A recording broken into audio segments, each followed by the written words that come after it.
सबसे महत्वपूर्ण सवाल इस बात को लेकर के भी है कि मुद्दों को लेकर के मैनिफेस्टो लाना इतना महत्वपूर्ण नहीं है जितना जीत जाने के बाद मैनिफेस्टो पर काम करना। बहुत सारे मुद्दे राजस्थान विश्वविद्यालय से लगा करके तमाम विश्वविद्यालयों के ले लीजिए, हर बार वो मुद्दे आते हैं, क्लासेस समय पर नहीं होती है ना, लेक्चर्स क्लासेस में नहीं जाते हैं, ये बहुत सारे मुद्दे हैं, उनको लेकर के भी बात करें। प्रोफेसर साहब, एक कमेंट बेस पर आपको चाहता हूँ। मैं सबसे पहले तो इन दो चीजों पर बात करूंगा। एक तो छात्र संघ चुनावों पर रिफॉर्म की आवश्यकता है, दूसरे छात्रों का जो मानसिकता है छात्रों पर बात करेंगे।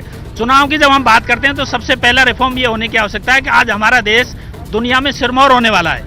आज आईटी के क्षेत्र में हमारे आईटी के जो लोग हैं, वैज्ञानिक हैं, इंजीनियर हैं, वो पूरे वर्ल्ड में सब जगह अपनी धूम मचाए हुए हैं। लेकिन हमारे क्षेत्र में रिफॉर्म की, हमारे विद्यार्थी जो हैं उनके इलेक्शन के क्षेत्र में बहुत बड़े रिफॉर्म की आवश्यकता है। आज बिल्कुल आवश्यकता नहीं है जिस तरह से अभी चुनाव हो रहे हैं। आज विद्यार्थी जो हैं वो करोड़ों रुपए खर्च कर देते हैं, इसकी बिल्कुल आवश्यकता नहीं है। आज बहुत सारे रिफॉर्म्स हैं, ऑनलाइन वोटिंग होती है, आप वोटिंग का टाइम दे सकते हो, आप उनको आईडी दे सकते हो, 3 दिन का समय दे करके छात्र अपना वोट घर से डाल सकते हैं। सबके पास इंटरनेट की व्यवस्था है, ज्यादातर लोगों के पास मोबाइल है, घर पे फोन है या कंप्यूटर है, इसलिए बहुत रिफॉर्म की आवश्यकता है। पहला रिफॉर्म ये होना चाहिए कि बिल्कुल ये हुड़दंग जो मचा हुआ है इसको एकदम बंद कर देना चाहिए। मेरी भारत सरकार के साथ में राजस्थान सरकार से, सभी सरकारों से ये विनती है कि इसको बहुत जल्दी से जल्दी। प्रोफेसर साहब, इस हुड़दंग को पॉलिटिकल पार्टीज भी पीछे से सपोर्ट करती हैं। यस, इसमें दूसरा जो आता है कारण जिसमें हम चर्चा करेंगे वो है कि छात्र संगठन, जो छात्रों का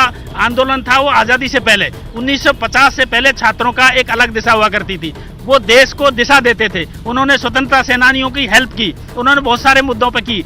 लेकिन 1950 के बाद, स्पेशली 1971 के बाद जब हमारे देश में आपातकाल लगा, उस समय से छात्र संगठनों की भूमिका है वो संदिग्ध हो गई है। नेता छात्र संगठनों को अपने लोकल यूज लेते हैं और छात्रों का काम सिर्फ विश्वविद्यालय और छात्रों के बीच में समन्वय का काम करना हो गया है। छात्रों का काम सिर्फ इतना सा हो गया है कि किस छात्र की कैसे हेल्प की जा सकती है, जबकि मेरा यह मानना है कि हमारा छात्र हैं वो देश में जो रीति नीति बनती है, चाहे वो पॉलिटिकल नीति बनती हो, चाहे वो इकोनॉमिक नीति बनती हो, चाहे वो सामरिक क्षेत्र की नीति बनती हो, उनमें छात्रों का इनपुट होना बहुत आवश्यकता है। इसलिए इस कार्यक्रम के माध्यम से जितने भी छात्र सुन रहे हैं, मैं उनसे आग्रह करना चाहता हूं कि आप लिखना सीखें, आप पॉपुलर आर्टिकल्स लिखें और न्यूज चैनल्स को। प्रोफेसर साहब, मैं वापस आता हूं, लेकिन आप